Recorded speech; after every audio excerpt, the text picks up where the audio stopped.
Hey guys, welcome back to the channel. I appreciate you tuning in. I had gotten some footage of our stay at Kiser Lake State Park. I thought I'd share here. Kiser Lake State Park, for those who haven't been, is a state park, of course, here in Ohio, in Champaign County. I believe it is, it's about 35 miles north of Dayton, just outside St. Paris. Not a huge park, not a huge campground, and I'll get into that here in a minute. It looks like the park itself is 531 acres, and the lake, Kiser Lake, is 396 acres. And it looks like there's some acreage of Kiser Lake wetlands in the State Nature Preserve, as well as 51 acres.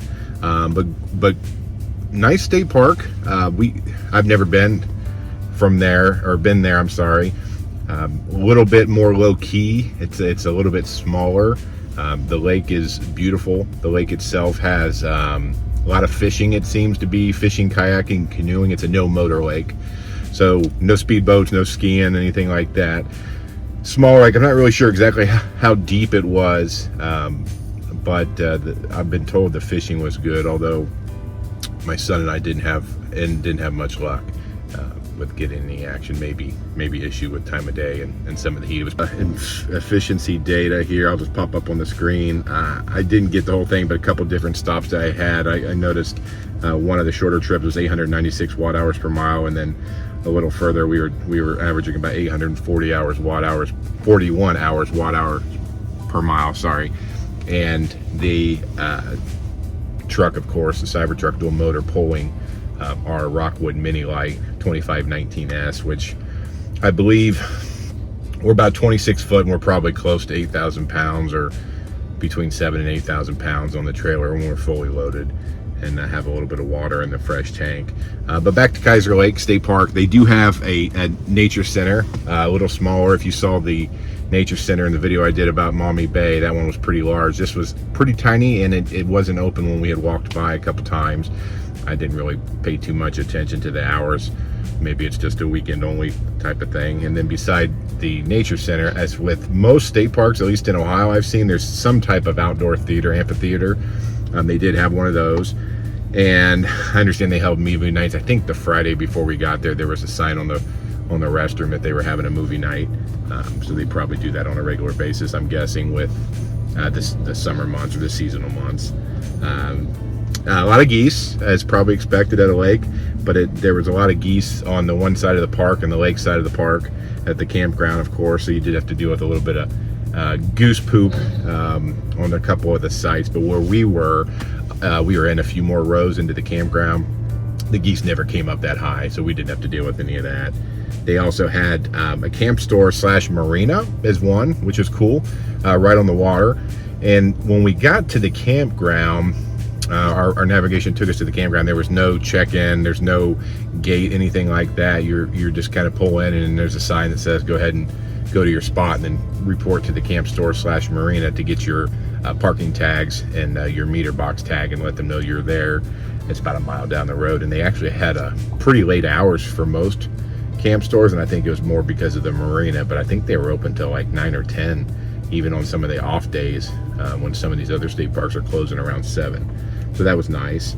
The camp store, they also had the marina also had boat rentals, canoe rentals, kayak rentals, some rowboat rentals, and snacks, ice cream, same thing you see in a regular camp store, at least here in Ohio. But they had a bunch of fishing, tackle and bait and all different things, really heavily leaned towards the fishing, with it being right there on the water. And a lot of people fish right off the camp store pier, and people use that to drop their kayaks in. There was a lot of boats and kayaks kind of coming and going when we were there. But back to the campground. So it's not a large campground. I think they offer 77 campsites, and they're not all electric. Some of them are just what I would call more tent camping, although I did see a few of the campers in the non-electric spots down on the water, which is great. If you could fit in there, some of these little spots, not need to be plugged into anything. They had sites that you darn near could walk right out to the lake from your campground was neat. They also have what I've been told is a brand new shower house. I've not been to a state park that didn't have a shower house. Some of them are old. Some of them aren't brand new or been updated yet, but I've never not had one. And evidently Kiser Lake did not have a shower house up until a year or so ago. So fortunately for us, they did have a shower house, and it's very similar setup to the other newer shower houses. For example, Maumee Bay had a new shower house. State Park, Delaware State Park, they're very similar, same materials used, kind of layout. You've got a male and female bathrooms and shower houses. You have the family shower house and bathroom, which is nice and private. And then they also, a part of that building, they have the laundry facilities, which are there, and they seem nice and clean and kind of barely used, with what I could tell. And then of course there's they have drinking fountains and stuff attached to that building also. The campsites with electric, the campsites that I saw that all had electric were all pull through, I believe, which was nice. I've seen some campgrounds that have some pull through or not, but they were all kind of set up in that row system where everybody had a pull through site. We also in the campground, well, in the park, I think we saw a couple different springs or natural springs that they have piped off. And there's actually one in the campground itself. And I think I got some video, and I'll put it up if I did. A lot of people seem to use this water. I don't know if these were tent campers, but everyone was filling up gallons, jugs, and pouches, and bladder bags, and different things from this spring. So I'm not sure. We had filled up our fresh tank, of course, when we pulled into the park, so we didn't need to add water from the spring, but it seemed to be quite the attraction for some of the other campers. Paved roads. Most state parks, at least that I've been to in Ohio, have paved roads, and it might not sound like a big deal, but some of the private campgrounds I've stayed at are gravel, and it's not always ideal for bike riding, especially for kids. Or my son also has a manual scooter that he likes to push around. Obviously a no-go on the gravel. So the Kiser Lake had nice roads for bike riding, and how it was set up, it wasn't really that busy. You can kind of see all these different roads from your campsite, so it was easy to keep an eye on the kids if you have any that kind of riding bikes on the non-busy time, which was nice. There were, as with most parks, they had a few cabins, 3 or 4 maybe, varying in sizes for rent, and I didn't go in one, so I'm not sure if they're plumbed or anything like that, but they had I assume an air conditioner in the window unit in one of them I saw, so I'm not sure how they're all set up, but they do have cabins. And so back to what I was saying, the selling point, at least in my opinion, of this lake or this state park is the actual lake itself. We had a great time when we were at Delaware State Park because we were able to go out on the boat and do some power boating. And of course, that's not an option here, but it's very pretty. The sunsets from the campground were fantastic. The view, really pretty colors every night. They also, I was able to get some drone footage I'll throw on here of some of the day shots of the lake and kind of how that sets up for the campground itself. So we were elevated a little bit from each row in from the lake, so we could all kind of see the lake at night, or I guess at daytime, of course, but when the sun was setting, you got a pretty good view, which was great. And then just around the corner from the campground, there were a couple short trails if you wanted to do a little bit of hiking. I think it was a half-mile trail here and there, and there was a billboard that had some of the information on one of them. I don't know if it was called the Mosquito Trail, which we fortunately didn't have to deal too much with mosquitoes on that trail, but we did find a tick on one of the pants legs of our clothes. So but anyway, I guess that's to be expected in some of the woods walk. That's all part of the experience, honey. But on the billboard signage right there at the entrance of the trail, they did have some information about carnivorous plants and some of the bog area and swampy bog area that we expected on this walk through the trail, which part of it was boardwalk, part of it was in the woods. And unfortunately, we didn't see any carnivorous plants. There was a lot of overgrowth with some of the other plants, but nothing unfortunately jumped out, and we weren't able to see any. We were looking forward to maybe seeing some of the pitcher plants.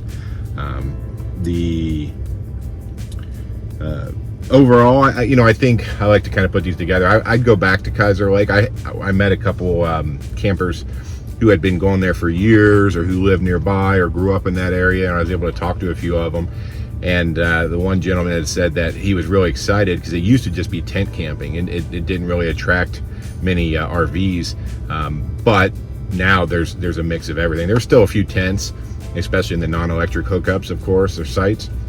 But there was Class A's, travel trailers, fifth wheels, truck campers, vans, a little bit of everything when I was there. But they seem to be pretty busy, and obviously they have a shower house now, and maybe that was to turn some of the people from coming, and the ability to do laundry and so forth. So now that that's up to par. But anyway, small campsite. They have one camp host, where other large state parks will have one per leg. One camp host helping take care of the place. Not a lot of crew, and I don't know if it's I assume it's a budget issue. They don't have a lot of money because they're a smaller campsite, campground, but they didn't have a lot of crew. There's a couple people mowing from time to time, but our site was pretty overgrown. I don't know, it probably had been a couple weeks before it was mowed, and they did not mow it while we were there, which is fine because we have chairs and table and rug and everything sitting out. And then, like I mentioned earlier, the shower house was great, but they didn't really seem to clean it on a regular basis. And I maybe have my expectations a little high because of going to Maumee Bay and Delaware State Park. They're there cleaning every day, so when you walk in, and they do a great job up there. Not so much here, and I don't know if it was a weekly cleaning, a bi-weekly clean, I'm not really sure, but maybe with more visitors coming there, they'll be able to up their budget and have some more staff to help take care of it. But overall, I think it's a go see, especially if you're a fisherman, want to go do some fishing, or kayaker, canoeer, anything like that. Very peaceful, very calm, very quiet. You're out in the middle of nowhere out here outside of St. Paris, so there's not a lot going on traffic wise.